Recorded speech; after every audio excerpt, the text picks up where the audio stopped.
Bienvenue à tous pour une nouvelle plongée au cœur du sport.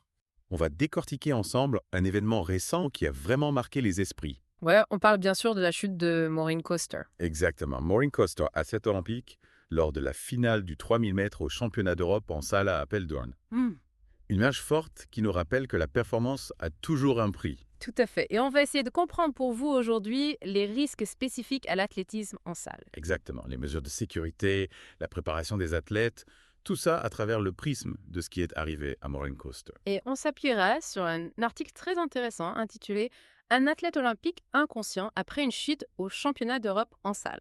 Alors, si on revient sur l'incident en lui-même, l'article décrit une scène assez chaotique. Ouais, finale du 3000 mètres, aux alentours du 1000e mètre, Maureen Coster est prise dans un enchevêtrement avec deux autres coureuses. Elle est derrière Hannah Nittle et juste devant Anne Fitzgerald.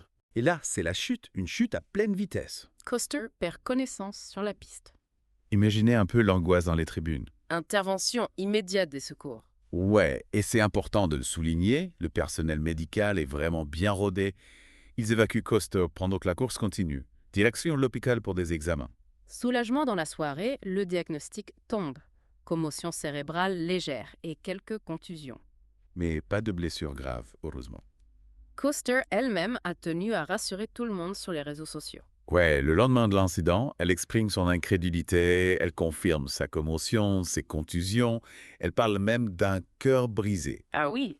Mais elle garde espoir d'un rétablissement rapide. Hmm. D'ailleurs, son ancienne partenaire d'entraînement, Melissa Courtney Bryant, était présente ce jour-là. Et elle décrit la scène comme un carnage absolu. Elle a même été marquée par le son des cris de Coster tellement c'était intense. Ouais, on imagine l'émotion. Et malgré tout ça, la course continue. L'Irlandaise Sarah Riley remporte l'or. Un contraste saisissant. On rappelle que Coster, c'est une pointure. Double olympienne, ancienne médaillée d'argent européenne en salle. Ouais, elle était favorite. Cette chute, c'est un rappel de l'imprévisibilité du sport de haut niveau. Même pour les plus grands. Alors justement, parlons des risques spécifiques aux courses de demi-fond en salle. Le premier point, c'est la densité des pelotons. Les pistes en salle, c'est 200 mètres, 2 fois plus petites qu'en extérieur. Donc, beaucoup plus de coureurs au mètre carré. Forcément, ça augmente le risque de contact et donc de chute. C'est comme sur une autoroute, si on réduit la largeur des voies, il y a plus de risque d'accident. L'article cite d'ailleurs un autre exemple, au championnat d'Europe de Glasgow en 2019. 3 athlètes qui chutent dans le dernier virage du 1500 mètres aux hommes.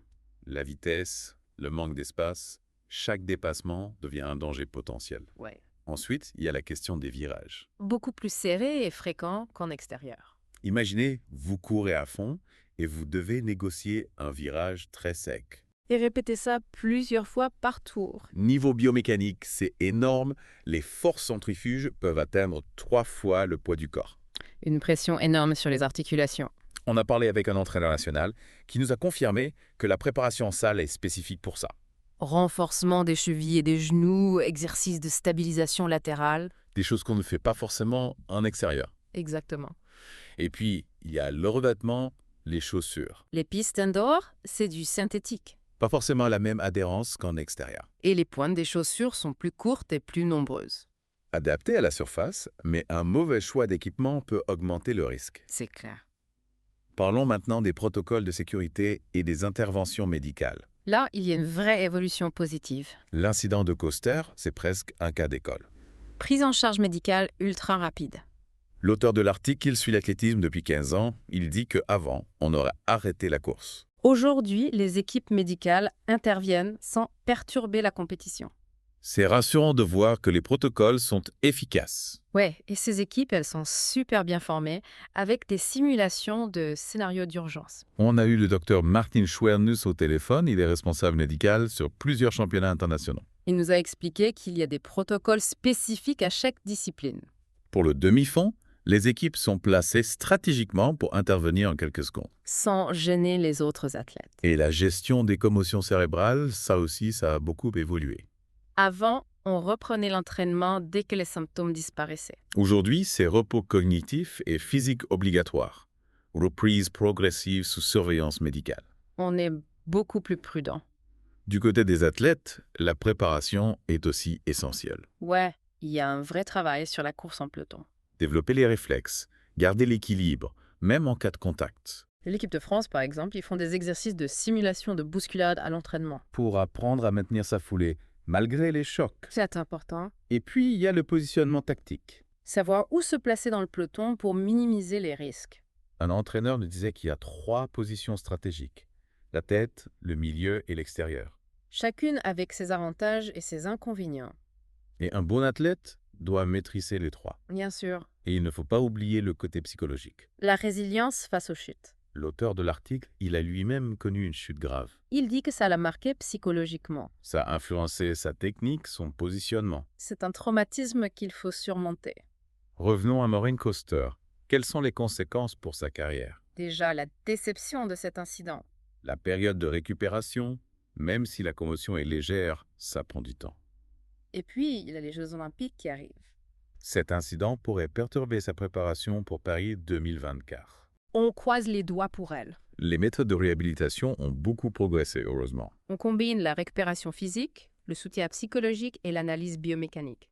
L'article parle de centres d'entraînement qui utilisent des technologies de pointe Vidéo à haute vitesse, capteur de mouvement.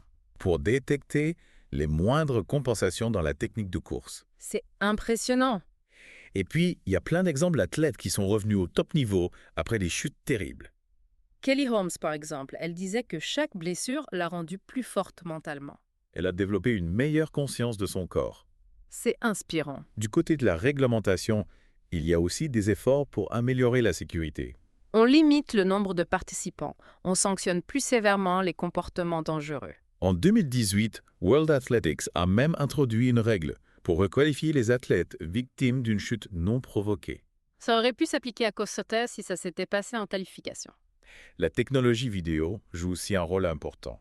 On filme les courses sous tous les angles pour analyser les chutes en détail. Ces données permettent aux entraîneurs et aux organisateurs d'adapter les stratégies et les formats de compétition. En plus de sécurité, Et les organisateurs, eux-mêmes, ont une grande responsabilité. la qualité du revêtement, l'espacement des séries, la présence d'équipes médicales compétentes. Tout ça contribue à la sécurité des athlètes. L'auteur de l'article, il organise des meetings régionaux et il voit bien que les standards de sécurité augmentent. On s'inspire des grands événements internationaux. C'est une bonne chose. Pour finir, on peut parler des perspectives d'avenir. La recherche sur la prévention des chutes est en plein essor. Des études biomécaniques, de la psychologie du sport, de l'ingénierie des équipements. L'université de Loughborough utilise l'intelligence artificielle pour analyser les courses et identifier les configurations à risque. Peut-être qu'un jour, on aura des pistes indoor conçues pour minimiser les chutes. On peut l'espérer. Certains experts proposent aussi de faire évoluer les formats de compétition. Départ échelonné, limitation des dépassements dans certaines zones. Mais il y a débat, certains disent que ça changerait l'essence même du demi-fond. C'est un sujet complexe.